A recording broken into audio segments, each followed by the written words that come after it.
Good morning, Bucknutters. Welcome to the Bucknuts Morning Five here on Monday, April 12th, 2021. I am Dave Biddle, and I'm very happy to be joined by Patrick Murphy. We're going to talk all things spring ball. The final week of spring ball, Patrick. Obviously, the spring game's going to be this Saturday. Going to be 20,000 fans in the house. We'll talk about that as well. Let's get into what's kind of stood out most during spring ball to us. I'll start with the quarterback position. What's your breakdown of that? You know, when we've been at practice, the few times we've been there, there's actually an open session today. The media is at right now. Our Steve Helwagen's covering it for us. When we've been there, CJ Stroud goes first in everything. Now, Ryan Day's not going to tell us who's the leader. I don't blame him. But just your thoughts on how things are shaking out at the quarterback position.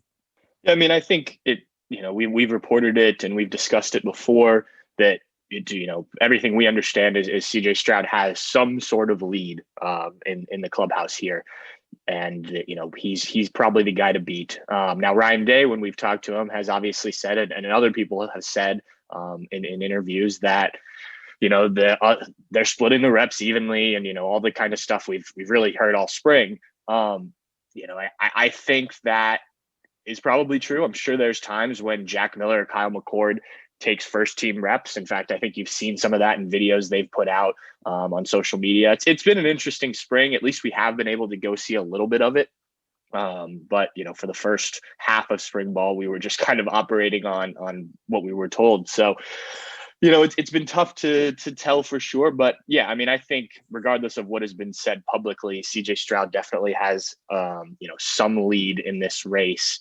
And, other guys have certainly had their days. I mean, I've talked to a couple people that have said, well, today was a big day for Kyle McCord, or today was a real good day for Jack Miller. Obviously, there's been some video that's come out that's shown some of that too. So, in no means do I think this is over. But I think we've been pretty clear with our reporting the whole time that CJ Stroud is the leader in the clubhouse. And, at this point, it would surprise me if that doesn't carry into fall camp. But I think that's when that competition is really going to heat up. And, summer stuff is obviously going to play a part, even though the coaches can't really be around for that. But, obviously the guys are going to continue to work and continue to throw with the receivers, and that'll have an impact one way or the other as well.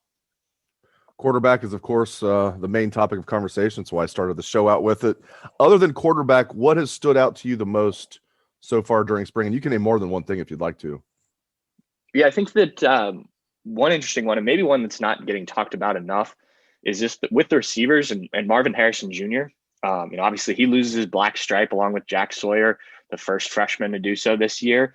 And, if you'd had me guess on the offensive side of the ball who probably loses their black stripe first, I don't know if I would have guessed Marvin Harrison. So, I've heard, even before that he was looking really good. The one day that I was at practice, he had a couple nice catches. Now, I saw the least of the amount of at least the 2 days you and I were there.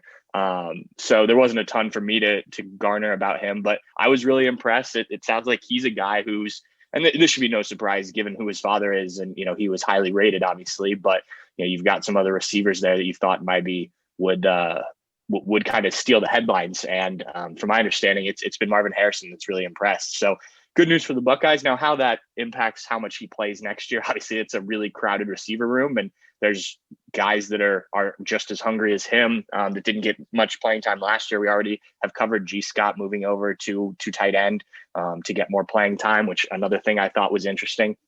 So those have kind of been the thing on the offensive side of the ball. The defensive side of the ball, it sounds like a lot of things have been, maybe business as usual, as opposed to trying too many different things or experimenting with guys. Obviously, there's some injuries and stuff like that, so some guys have had to step in. I'll be really interested to see the Lathan Ransom situation and how much he's going to play. We've heard a lot about him, and I have a hard time garnering where exactly he's going to fit in. We know Marcus Williamson is still there. We know that they are doing some too high safety stuff from time to time. So, what position does he fit in? But, it sounds like he's a guy that's going to be very hard to keep off the field. And obviously, what we saw at the end of the season, I think showed that as well. So, those are kind of things that have stood out to me off the top of my head from both sides of the ball. Yeah, let's talk about running backs. It sounds Sure. like from everything, the little that we've seen, and I was fortunate when I was out there. They let us stay out there for 6 periods, and that we got to see a decent amount of practice. Mayan Williams, with Master Teague working on the side, he wasn't looked like it must have just been something minor.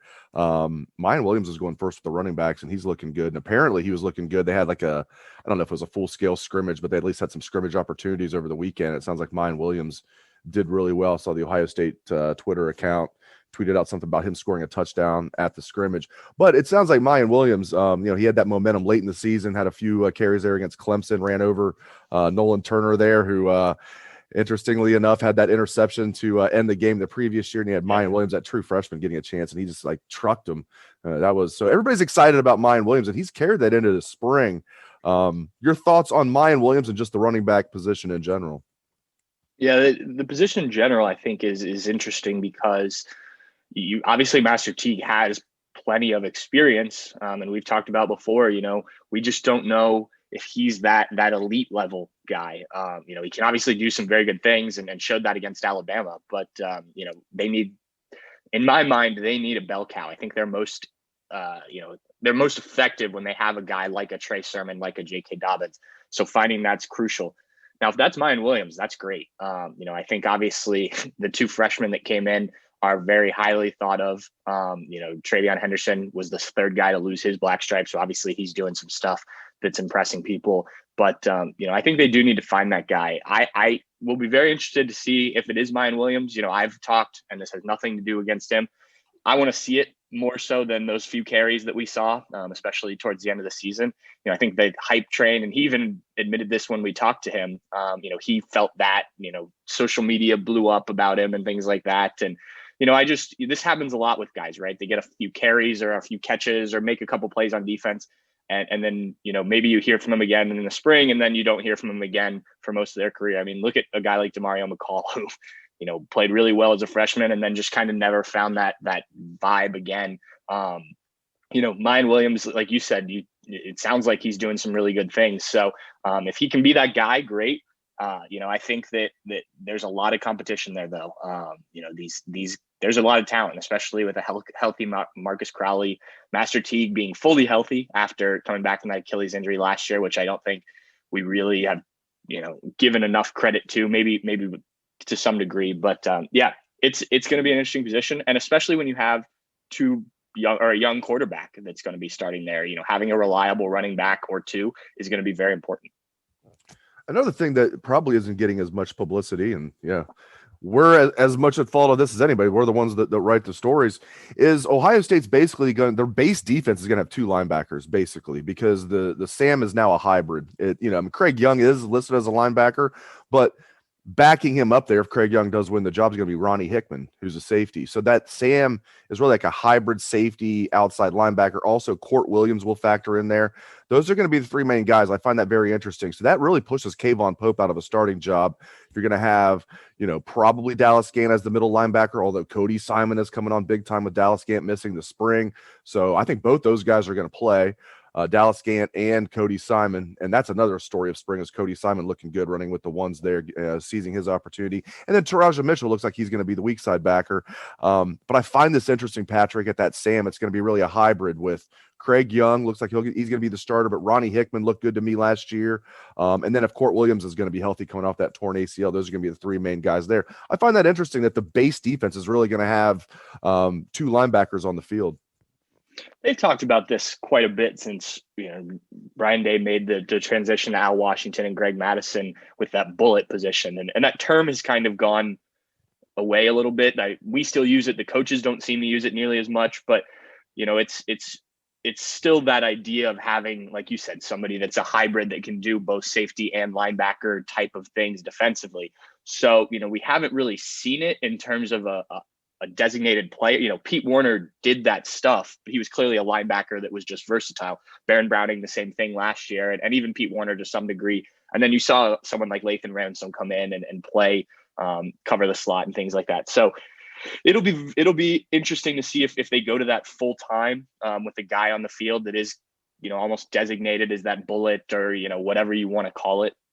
It's been the talk. It just has never materialized as well, and I think it just depends on personnel, right? And what the other team is doing too. I think that single high safety two linebacker situation hasn't always worked when they've gotten to the college football playoff. They've gone to some very different looks defensively. And, my big thing is I think this defense, regardless of what your base is, it needs to be more versatile and it needs to work with your guys. I think last year for a little bit, they tried to fit those players into a defense that worked 2 years ago, but maybe wasn't the best fit for them. And a lot of that, I think, had to do with the lack of off season, the lack of fall camp. You just didn't have time to work on and learn about those guys, the young guys especially. So, I think that's got to be important here is if it's the best thing to have a guy like Craig Young out there and kind of that hybrid role, then that's what you go with. But, it needs to make sense. It can't just be, this is the way we want to play, if you don't have the right guys to make it work. Yeah, and I found it interesting, just for the listeners to get some clarity here. It's not like Craig Young's floating back and forth, like where sometimes he's repping with the linebackers, sometimes he's working with the safeties. Like he was working with the defensive backs. When they go through DB drills, number 15 was out there. And man, does he stand out. You see a 6'4" safety out there listed as an outside linebacker, as I said on Friday's show with J-Book. I mean, we're not comparing him to Sean Taylor, but I'm saying when you see a safety out there that is of that stature, that is the first thing that pops in my mind. I'm like, man, he looks like Sean Taylor out there. Let's hope he plays like it. But everybody says Craig Young, I thought Craig Young looked good last year when he got chances to play. And he's always flashed on special teams.